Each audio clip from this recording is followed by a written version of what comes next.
আসসালামু আলাইকুম নানু আপুরা, আশা করি ইনশাল্লাহ ভালো আছো তোমরা। আমিও ভালো আছি। আমি আজকে পিজা বানাবো, তার মাংস তৈরি করতেছি। আমি লবণ দিয়ে দিলাম, গোলমরিচ, আদা রসুন বাটা, শুকনো মরিচের গুঁড়ো, একটু সয়া সস সামান্য। এখন আমি সব কিছু দিয়ে মেখে নিলাম। আমি 20 মিনিট রাখবো। এখন আমি ঢাকা দিয়ে দিলাম, নর্মাল ফ্রিজে রেখে দেবো। নানু আপুরা, পেঁয়াজ বাদামি করে বেঁধে নিতে আমি এখন মাংস দিয়ে দেবো। কিলো কম আছে দিয়ে আস্তে আস্তে ভেজে নিব, পানি দেওয়া লাগবে। ভাজা হয়ে গেছে, এখন তুলে নিব।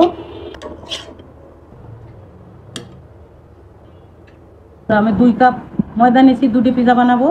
আমি হাফ চামচ চিনি দিয়ে দিলাম, 4 চামচ, আর 1 চামচ ইস্ট দিয়ে দিলাম, 1 চামচ একটু কম একটু, আর স্বাদ মতো লবণ, আর কুসুম গরম পানি দিয়ে এটা ফেটতে হবে।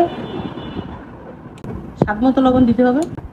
এখন আমি ভালো করে মিশিয়ে নেব, সামান্য একটু তেল দিয়ে মাখাই নেব। না পুরা হাতে সয় এরকম গরম পানি দিয়ে মাখাবো, অল্প অল্প।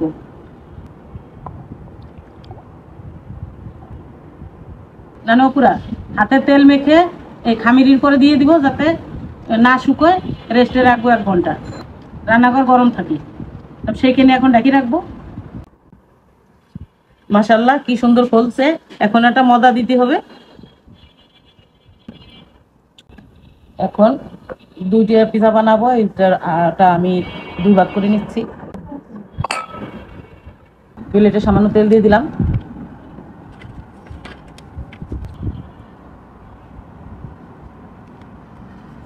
প্লেটের ভিতরে দিয়ে মাঝখান দিয়ে পাতলা রেখে সাইড দিয়ে একটু মোটা করে দিতে হবে বর্ডারটা। পুরা এখন আমি এই যে কাঁটা চামচ দিয়ে ছিদ্র করে দিব, যাতে হাওয়া বেরোয় যায়। পুরা আমি এই যে ছিদ্র করে নিলাম। এখন সস দিব।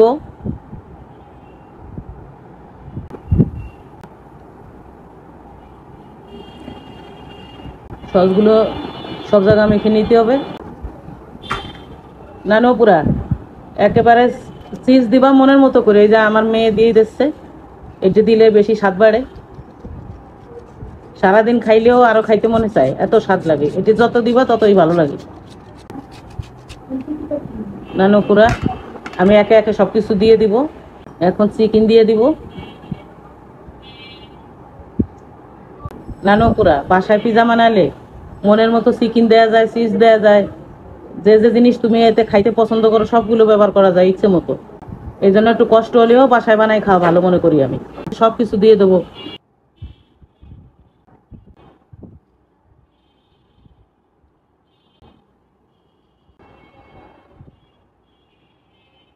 পুরা পিজায় যত টপিং হবে তত মজা বাড়বে।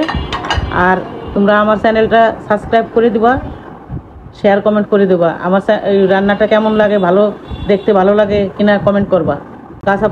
কাঁচামরিচ দিয়ে দিচ্ছি, আবারও চিজ দিয়ে দিচ্ছি। দেখো হয়ে গেছে। এখন চুলোয় দিয়ে দেবো আমি।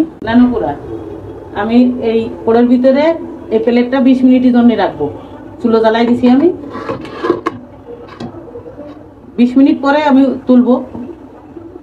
এই যে আমি ঢেকে দিলাম। পুরা এই যে আমি 2টা পিজা বানাইছি, এই যে আর একটা পিজা, এটাও আমি ঢেকে দিচ্ছি। আমার বাসায় একটা পিজা হয় না, 2টা বানাই। পুরো ঢাকনাটা তুলে দেখি কোন পর্যায়ে হলো। মাশাআল্লাহ অনেক সুন্দর হয়েছে। আমি আবার একটু ঢেকে দিচ্ছি 5 মিনিটের জন্য। 10 মিনিট হয়ে গেছে, আর 5 মিনিট থাকলেই সম্পূর্ণ হয়ে যাবে। সাথে এটিও দেখি রুটি বেলা ফিরে দিয়ে ঢেকে দিছি। এটার একই অবস্থা। পুরা 1 প্লেট কাটি আমি খালাম, আর একটা ধরছি। বুঝতে তাড়াতাড়ি দেয় আমারে। আমি পাগল হয়ে গেছি খাইতে খাইতে। তোমরাও পাগলের মতো বানাই খাও, আর ভালো থাকো। খুদা হাফেজ। দেখো কি সুন্দর করে উঠোই।